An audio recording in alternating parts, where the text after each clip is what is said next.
ada beberapa poin ya dari diskusi yang saya kira dinamis dan menarik ya. Diskusi yang sangat menarik.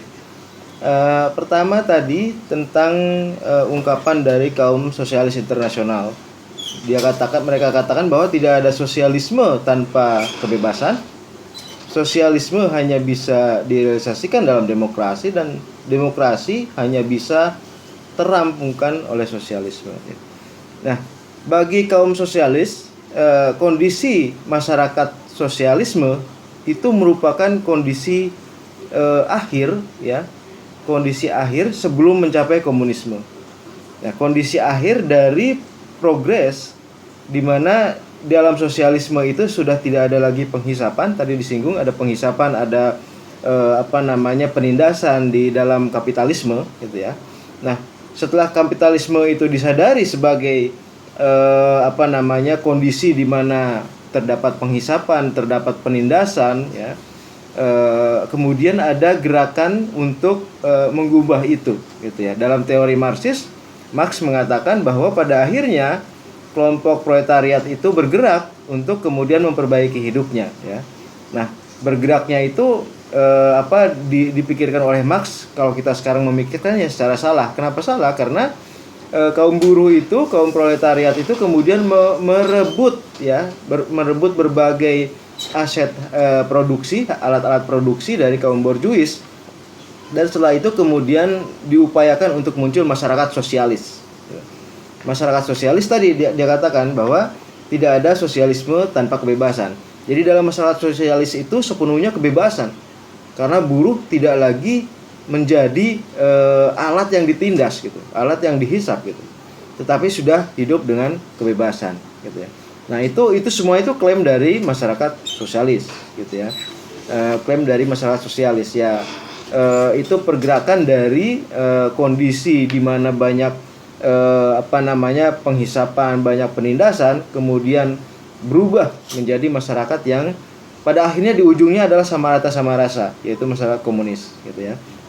Oke, itu pemikiran dari Marx awalnya, dan kemudian dilanjutkan dengan kaum sosialis internasional. Kemudian poin yang kedua tadi tentang sosiodemokrasi dan sosial demokrasi ya. Demokrasi sosial, dan juga antara kritik kiri radikal dan kiri tengah. Gini, kiri radikal itu kira-kira kubu yang paling kiri ya, kiri yang ekstrim sekali. Kemudian kiri tengah itu kira-kira masih kelompok kiri tetapi sudah agak di tengah gitu ya. Itu berhadapan dengan kelompok kanan radikal dan kanan tengah, katakanlah seperti itu. Nah, di manakah sosiodemokrasi ya? Kiri radikal atau kiri paling kiri itu ya sosialisme komunisme gitu ya. Di mana di sana sudah tidak ada lagi individu, eksistensi individu. Yang ada adalah komunitas, yang ada adalah masyarakat. Itu sangat radikal gitu ya. Sangat ekstrim lah, katakanlah gitu. Nah, kemudian kiri tengah itu adalah kelompok sosialis sebenarnya, tetapi sosialis yang sudah menerapkan demokrasi gitu ya.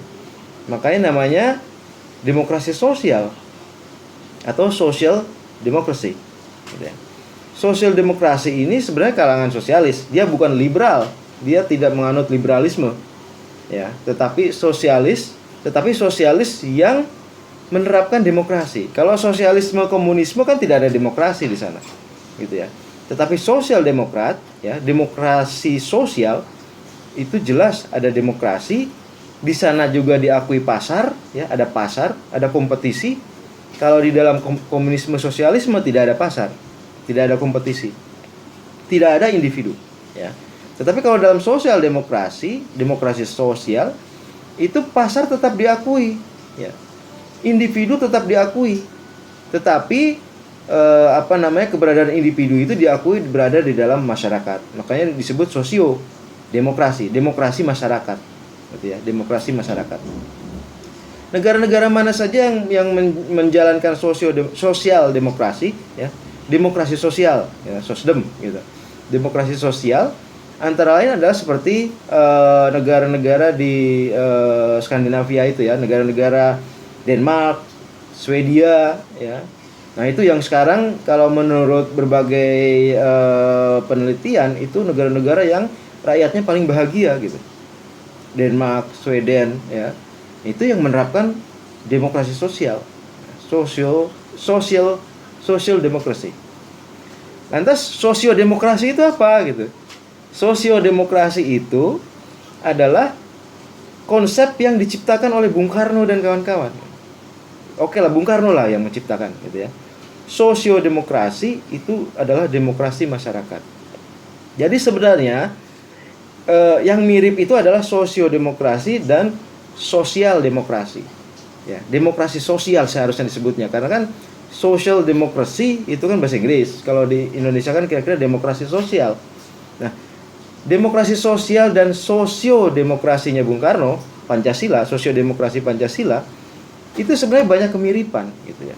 Banyak kemiripan dalam arti bahwa kedua-duanya sebenarnya dalam rumpun sosialis, rumpun yang kalau kata Bung Hatta itu kolektivis ya. Masyarakat Indonesia kan masyarakat yang kolektivis pada dasarnya, bukan masyarakat yang individualistis gitu. Nah, ada dalam rumpun sosialis tetapi sudah menerapkan demokrasi. Itu persamaannya antara sosiodemokrasi dan social democracy, demokrasi sosial gitu. Nah, perbedaannya banyak ya, tentu saja sosiodemokrasi itu punya ciri-ciri khas yang berbeda dengan demokrasi sosial di Eropa gitu.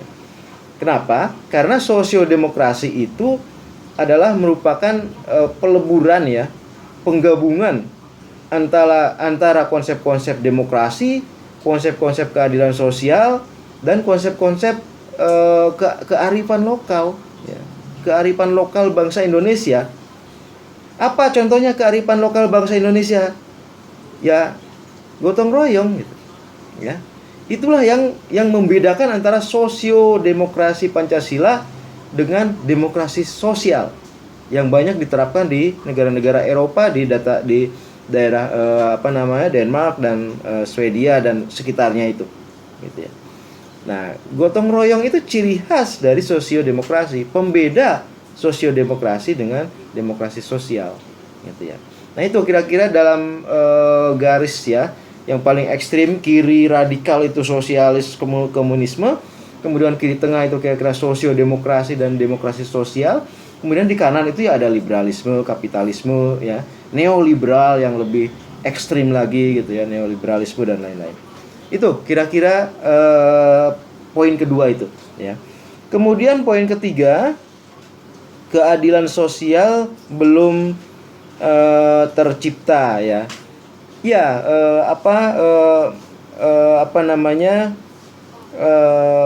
keadilan sosial bagi seluruh rakyat Indonesia itu seperti tadi disinggung juga itu adalah ideal ya. Jadi Pancasila itu kan cita-cita itu ya ingin dicapai, tetapi biasanya memang tidak pernah dicapai, tapi hanya didekati gitu ya. Termasuk keadilan sosial. Nah, cuman perkembangannya, kecenderungannya sekarang ini keadaan sosial menjadi semakin jauh ya. Yang semakin dekat justru ketimpangan sosial, justru kebalikannya gitu. Nah, kenapa bisa demikian? Karena perkembangan kehidupan bernegara kita itu semakin liberal gitu ya. Undang-undang dasar hasil amandemen keempat itu sebenarnya sudah menyimpang dari Pancasila ya. Undang-undang 45 asli itu misalnya dari sisi ekonomi kekeluargaan, tetapi undang-undang dasar hasil amandemen itu sudah liberalisme gitu. Nah, dampak dari liberalisme adalah semakin besarnya perbedaan ya antara si kaya dan si miskin. Kenapa? Karena dalam liberalisme itu memanjakan prestasi orang per orang, individu per individu. Semakin dia mampu berusaha dengan keras dan kemudian berprestasi, maka dia akan semakin jauh dari orang yang gagal gitu. Nah, itu liberalisme ya. Kebaikannya tentu ada, karena dengan liberalisme orang menjadi pekerja keras, orang menjadi ulet, orang menjadi bersaing ya, karena persaingan menjadi memang mengoptimalkan segala potensi dirinya gitu. Nah, tetapi negatif dari liberalisme itu ya semakin banyaknya orang yang the loser ya, yang kalah dalam persaingan pasar. Itu pasti seperti itu gitu. Karena kemenangan itu pasti akan dicapai oleh sedikit orang, tetapi kemudian korbannya itu banyak sekali gitu ya. Nah, makanya di negara-negara liberal misalnya ketimpangannya itu sangat tinggi gitu ya, antara katakanlah orang yang berhasil seperti Bill Gates atau pemilik Facebook ya, Apple dan lain sebagainya, itu sangat jauh sekali dengan ketimpangannya dengan orang yang paling gagal di sana gitu. Nah, itu sisi negatif dari liberalisme, dan itu sebenarnya sisi yang ingin diimbangi di dalam sosiodemokrasi atau di dalam demokrasi sosial juga gitu ya. Misalnya begini, kalau Anda lihat salah satu video di YouTube, ada yang menggambarkan bahwa ketika kuliah ya, orang Denmark atau Sweden itu bisa kuliah dengan gratis di sana. Seperti kita ketahui, kuliahnya gratis gitu ya. Tetapi di Amerika biayanya semakin tinggi gitu. Perbedaannya kemudian apa? Setelah lulus ya, anak Amerika sama anak Denmark ini tidak punya utang gitu, dan dia bisa hidup dengan nyaman. Tetapi anak Amerika begitu lulus menjadi sarjana atau S2, S3, dia akan penuh dengan study loan namanya ya, utang studi. Dan di situ digambarkan bahwa mungkin seluruh hidup dari orang Amerika ini akan habis untuk membayar utang, cicilan utang. Nah, itu perbedaannya di situ ya, antara demokrasi sosial dengan demokrasi liberal. Dan itu yang ingin diwujudkan dalam demokrasi sosial gitu ya. Kata Bung Karno, demokrasi kita adalah demokrasi yang mengupayakan kebebasan negeri tetapi juga mengupayakan keberesan rezeki gitu ya. Itu yang ingin diupayakan dua-duanya gitu. Oke, itu tentang keadilan sosial ya, dan kita semakin jauh dari sosiodemokrasi ya. Jadi itu semakin ideal tetapi semakin ditinggal gitu. Nah, sekarang kita sudah demokrasi liberal gitu ya, setelah amandemen keempat itu gitu. Apa yang harus dilakukan? Ya, lakukan lagi amandemen, tapi tentu tidak kembali ke UUD 45 yang asli. Karena UUD 45 yang asli itu juga banyak kekurangannya, termasuk misalnya dia akan memunculkan otoritarianisme ya. Karena dalam UUD 45 yang asli, presiden misalnya tidak dibatasi ya, dan banyak hal lainnya yang memunculkan otoritarianisme. Kata Bung Karno, UUD 45 ini untuk sementara saja, nanti kalau sudah ada waktu harus direvisi gitu ya. Nah, jadi revisi keempat itu ternyata membawa kita pada liberalisme, memunculkan ketimpangan sosial ya, dan semakin jauh dari keadilan sosial bagi seluruh rakyat Indonesia. Karena itu memang harus ada revisi, harus ada amandemen kelima UUD 45 gitu ya. Oke, kemudian poin terakhir adalah demokrasi ekonomi versus UU Ciptaker. Nah, ini ini kekinian. Tapi yang jelas bahwa kalau suatu saat terjadi demo ya, misalnya demo petani misalnya, nah berarti ada yang salah dengan kebijakan pertanian gitu ya. Kenapa? Berarti karena ada rakyat yang merasa dirugikan dengan kebijakan itu gitu ya. Misalnya pada saat mau panen ternyata ada impor beras gitu ya. Pada saat mau panen bawang ternyata bawang diimpor. Nah, petani kemudian merasa dirugikan dengan kebijakan-kebijakan seperti itu. Dan kemudian karena saluran aspirasi rakyat kepada wakil rakyat itu sudah mampet gitu ya, demokrasinya sudah sakit, wakil rakyat sudah tidak peduli dengan petani, dan kemudian lebih memperjuangkan kaum elit ya, pengusaha, investor dan lain sebagainya, maka kemudian aspirasi itu turun ke jalan gitu. Tidak lagi melalui saluran-saluran aspirasi resmi dari demokrasi gitu. Jadi demonstrasi seperti pernah saya katakan adalah bukti bahwa demokrasinya sedang sakit gitu ya. Dan lebih sakit lagi kalau ternyata yang demonstrasi itu dihadapi dengan represi gitu ya. Misalnya kalau ada demo petani gitu ya, tapi kemudian ditangkap, itu bukti bahwa demokrasi yang sedang sakit itu juga ternyata mengandung bibit-bibit otoritarianisme gitu ya. Karena seharusnya aparat itu mengawal demonstrasi, misalnya demonstrasi petani gitu ya. Demonstrasi petani yang sedang berdemo di jalan itu harusnya dikawal dengan rapi, bukan kemudian dihadapi dengan represif gitu ya. Gitu ya. Jadi demonstrasi itu tanda bahwa demokrasinya sedang sakit, dan artinya apa? Wakil rakyat sudah tidak menjalankan lagi tugasnya sebagai wakil rakyat. Dia tidak lagi memperjuangkan kepentingan rakyat, tetapi malah memperjuangkan kepentingan pihak-pihak yang sedang berhadapan justru dengan rakyat gitu ya.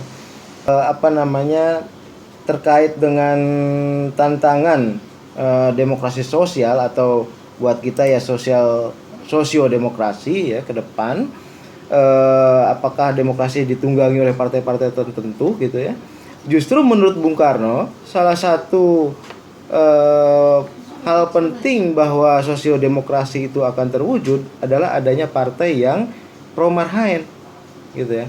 Tadi kan dikaitkan sosiodemokrasi terkait dengan Marhaenisme.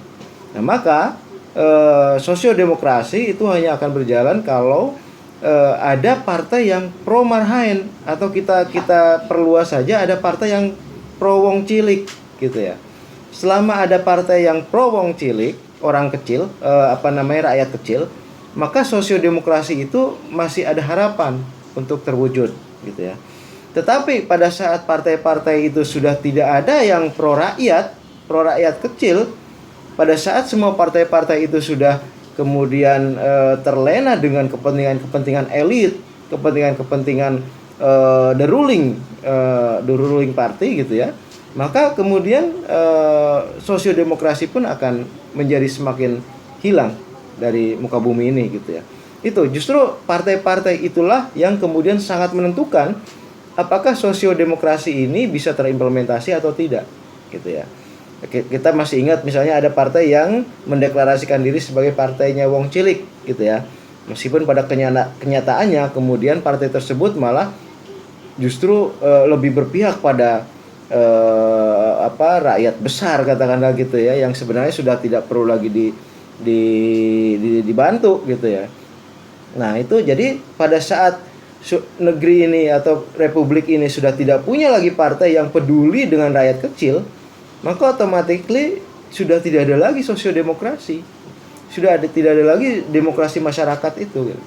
Yang ada adalah kemudian liberal demokrasi, yang liberal demokrasi itu sangat rentan pemihakannya pada kelompok elit, sangat rentan pemihakannya pada the ruling party gitu ya. Karena tentu saja kelompok elit itu memiliki kelebihan sumber daya, dan itu bisa digunakan untuk kemudian keuntungan dirinya dan kelompoknya gitu ya. Oke, saya kira itu tambahannya ya.